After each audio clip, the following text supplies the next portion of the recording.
So, like we went through this process of great support from the government funding and universities and so on. And obviously, that's one thing I observed, like in the last kind of 2 decades, the openness, even within the NHS and the support system, the ecosystem that's been created with the clinical entrepreneurship program, leadership program, and also at the central level in terms of opening up the treasure trove of NHS data for innovation. That's kind of, we are in the right space right now to kind of help us to take all these infrastructure, to build more innovative products. I think everybody's experience is different. I would recommend people look at accelerator programs. You can get sort of accelerator-itis in terms of there are so many out there. Yeah. We were involved with one in Sheffield, the Advanced Wellbeing Research Centre, which was during lockdown, so there was slightly limited, but again, some great contacts, some good people, and a couple of others as well. It's sometimes it's just support and networking and information about IP and legal side and good people, mentors. Sometimes it's equivalent funding to do some product development or even help to get research going. Sometimes there is funding for equity. So there are various ones, and I counsel people to just be careful about what the terms are and what you're going to come out with at the other end. But I think we've been lucky, but you still got to do it all, the hard work yourself, really. And obviously, you just elaborated a little bit on so registering your business and also trademarks and then IP. So even that is a bit of an expense for someone who's kind of not only investing their time in the initial stages, and also they have to self-fund. So did you get any help, external help, or did you fund yourself to go through the process? Yeah, a combination of things. Again, I'd been encouraged to contact MediLink Midlands. Okay. And it may have been MediLink East Midlands at the time. Again, some really good support from them at the time. There was a support grant we were given access to, which allowed 30% reduction in costs in terms of product development and IP application. All right. It was innovation support grant. Really helpful, really good. We did contact the innovation agencies as well, which are all around the country. And again, some sort of networking through that. And friends and family. Funding, so bootstrap funding. So, I've spent a lot of time speaking to angels and VCs, and kissed a lot of frogs. The right opportunity hasn't arisen from either side, and I think you just learn to tailor your spend to your resources. And yes, people say if you're going to fail fast, but at the moment it's a struggle out there, and there are a lot of companies that are failing, and sometimes they're failing because of a high burn rate. And sometimes that is triggered by having VC investment with the demands and the KPIs that are laid upon founders. And so there's not just one way to get through the challenges. So obviously the VCs, so their preference would be if the product is already kind of close to kind of revenue generating, or at least a product market fit is fully established and so on. And prior to that, we are looking at either angel investors or grants or this kind of funding resources from the government, etc. One thing I get from many of the startup founders I interact with is sometimes the process is very convoluted and the lead time is quite longer. What was your experience like in terms of navigating that space? I agree with everything you say. And a lot of the VC term sheets, they involve, a place on the board or control and voting or preference shares. There are various terms, and, resources like seed legals have been good in terms of, increasing amount of resources, advice resources and support available. We've sort of dipped in and out of them, which you can do. And I think if you remain in control of what you're doing at an early stage, I think that's helped us, certainly. Okay. So, if Rob and myself decide something, we've decided it. We don't Okay. need to Okay. somebody else. Yeah. I've had very supportive friends and family investors. We keep them very well. We have a WhatsApp group. We have regular meetings. Feel very well supported and lucky in those terms.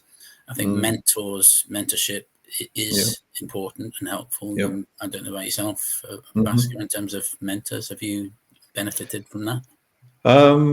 Yeah. So when I started the transition from a clinician to a co-founding or tech company, Digiryte, I didn't think of a mentor that time. I can think that reflecting back now, that was a bit of a big mistake, I would say, because our own journey has been.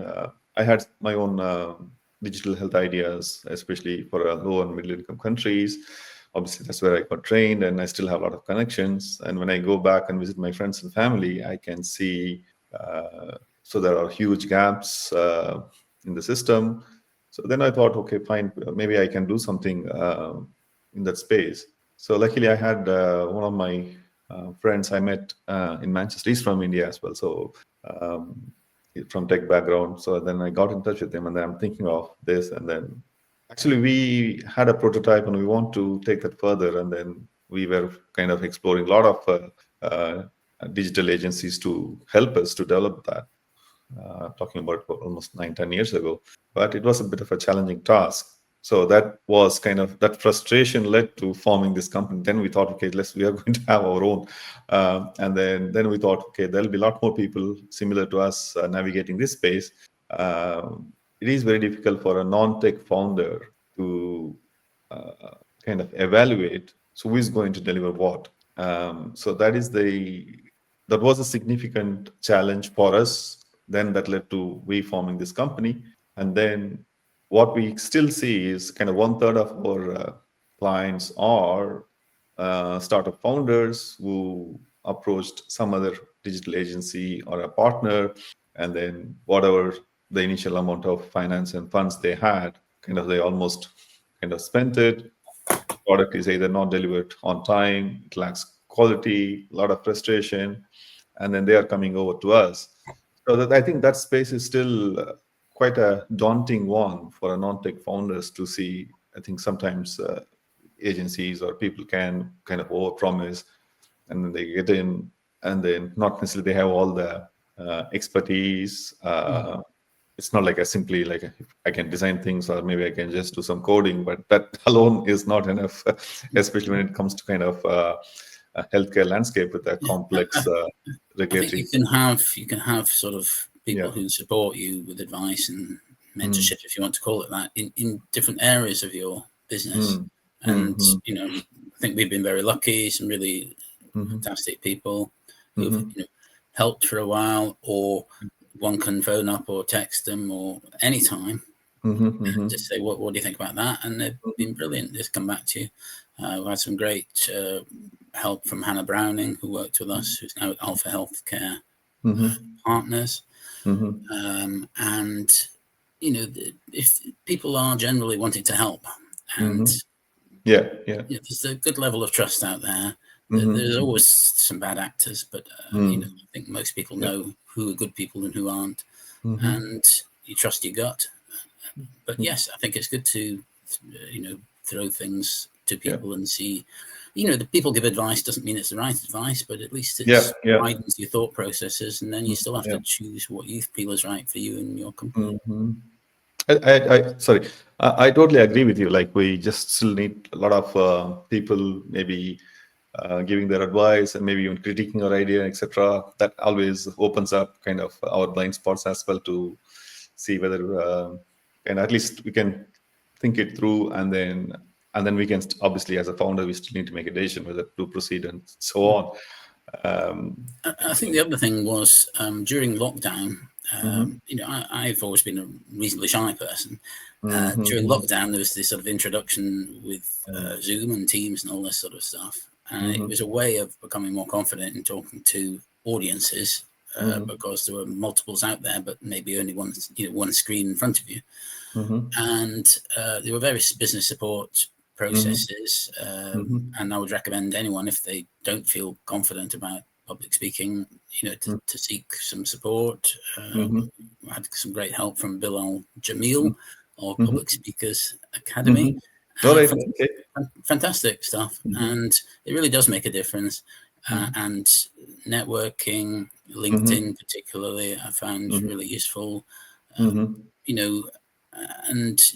people then approach you sometimes, and that has opened up a number of opportunities, such that we now have Bide, being in a number of care homes, and also out there with more people having heard of it, and invitations to talk at conferences and stuff. It's really positive. So at the moment, I take Bide is marketed more as a B2C medtech device.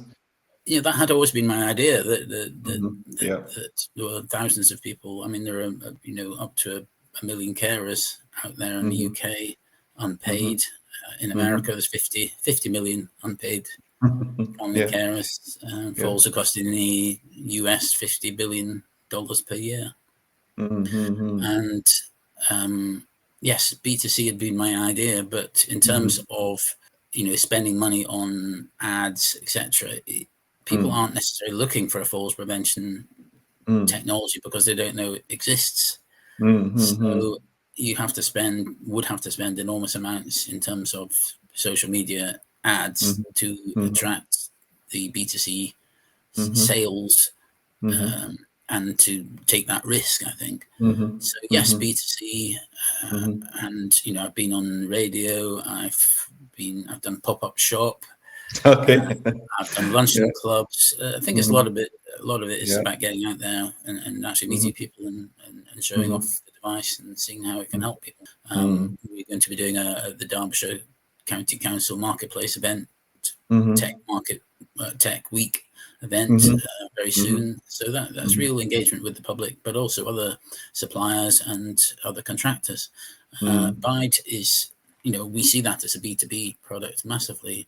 Hospitals, rehab wards, care homes, and in the care sector, county councils, falls clinics, ambulance, paramedics. The possibilities are endless, and it's not just for necessarily those who are frail as a result of the aging process.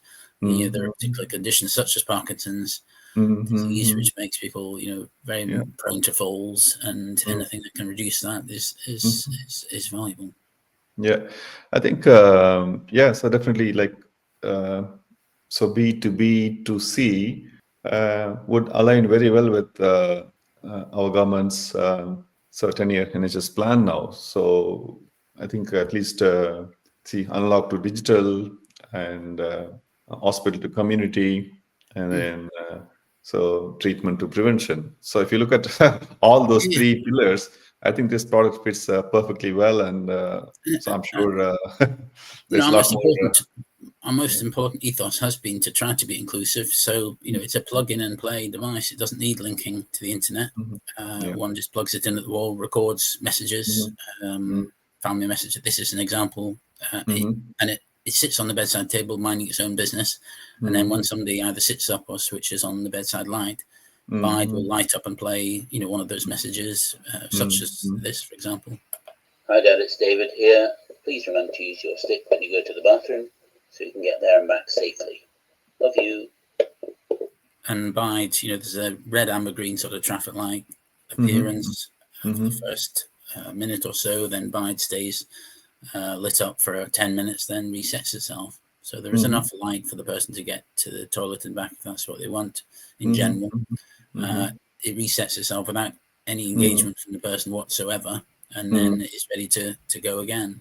So, affordable, inclusive, doesn't need the internet, and therefore, can reach out to those who are often the people most in need, are those who are least likely to be offered or to seek healthcare. Ethnic minority communities, those in poverty, those rurally. And we feel that's a USP, because, as I say, as soon as one switches on the need for connections to the cloud, etc., you're potentially immediately excluding maybe 30% of the over 65 population. People don't want necessarily to be observed, monitored. Privacy is greatly valued, and all of those things are satisfied by Bide, and that's really, we're very proud about that. Excellent. Yeah, that's a fantastic innovation, and your vision is the product simplicity in a way. So, and then it ticks all the boxes of NHS kind of digital or innovation framework, inclusive accessibility, and there's not kind of personal space intrusion. There's no kind of data exchange, and the benefits are far, far, far more than whatever the pricing is at the moment. And then so I'm sure the NHS procurement landscape would be a lot more keener now to look into this. Well, as you hope so, but again, it's a slow process. The NHS supply chain. There is something called the NHS Innovation Service, which has been helpful to register with. So I'd recommend, encourage anyone to register with that. But yeah, if we can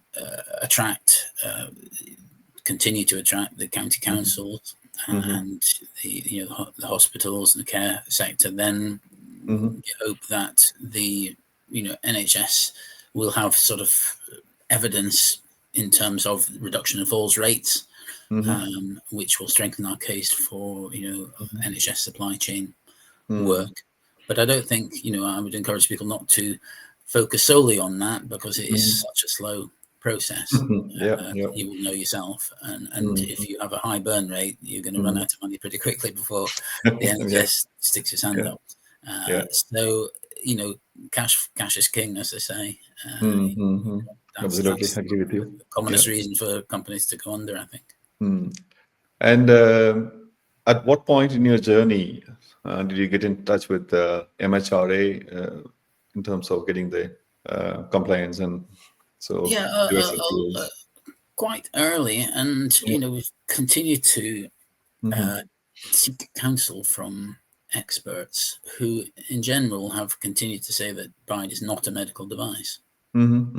Which again is in its current form. If we switch on the technology to allow data to be taken and assessed and analyzed and reacted to, then it potentially does become a medical device. But there are a lot of advantages for it to be as it is. And at the moment, we're just going down that road and enjoying the journey. Yeah. So potentially it's not even, it's a class 1 category, or it's a B2C, so there's nothing at all. It's obviously CE marked and etc. But the class 1A, I think you self declare it, but it's not currently in that category. And that has its simplicity and attractions in itself. You touched on the IP side, patenting, trademarking.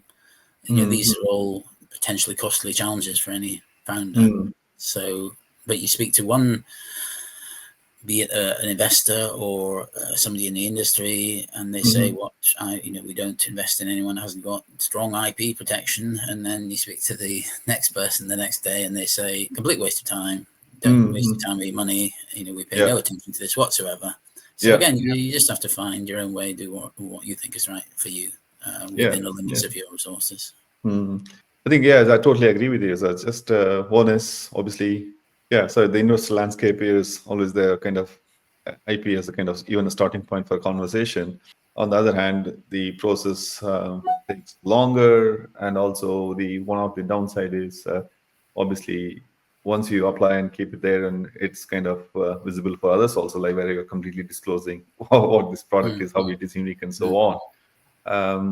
So again, that's a kind of a call a founders needs to make again. So what is the trade-off here, and then whether we'll go down this route or the otherwise. Okay, excellent. I think another thing is the awards. People say, I've said about accelerators. The other thing is about applying for awards, and I think it's good. It's a good discipline because it makes you think, what are you actually doing, and what is the value of that, and why do you think you should be worth an award? And we were lucky enough to actually get the old award out, of course, as one does. All right. Well, okay. Yes. Excellent. I won the Randall Charitable Foundation Midlands Entrepreneur of the Year. Congratulations. Well done. Thank you. At the Great British Entrepreneur Awards. And really, it does make third-party people look at you. And it's a great feather in the cap, award-winning. It does make a difference. It makes a difference, actually, as much B2C, interestingly, as B2B. And so, I would encourage people to, make that effort, and you find out what other people are doing in your sector. And I have actually become been lucky enough to be invited to be a judge for some of these very good awards, and you see what's out there, and there's some really some great innovations going on. Excellent. Right.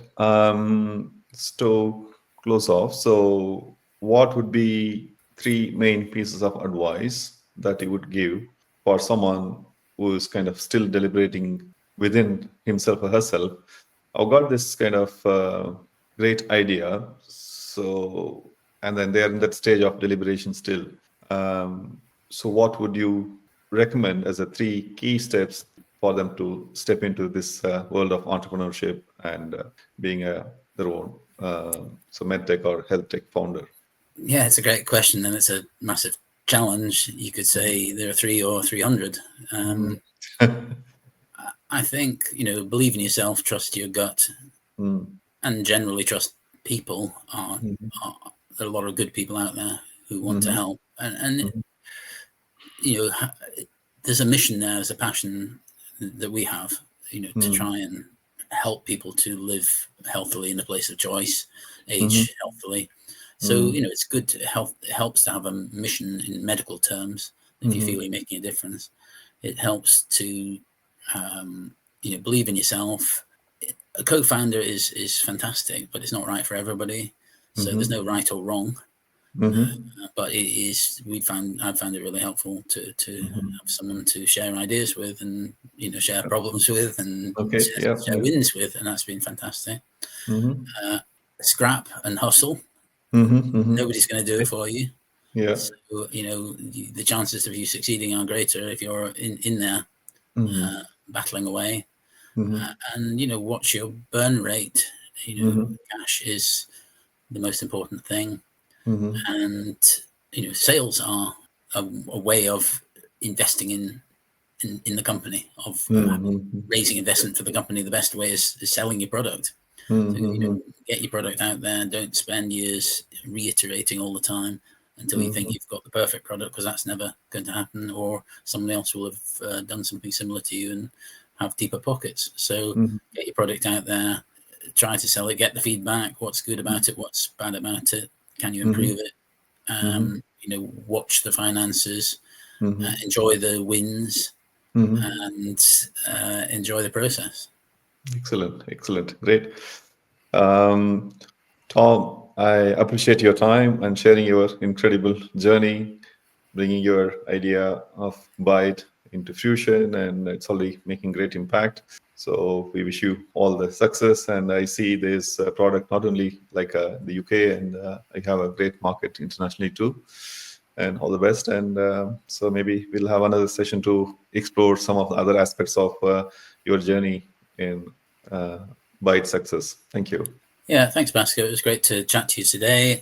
If anyone's interested, if anyone wants to get in contact, there's I'm on LinkedIn.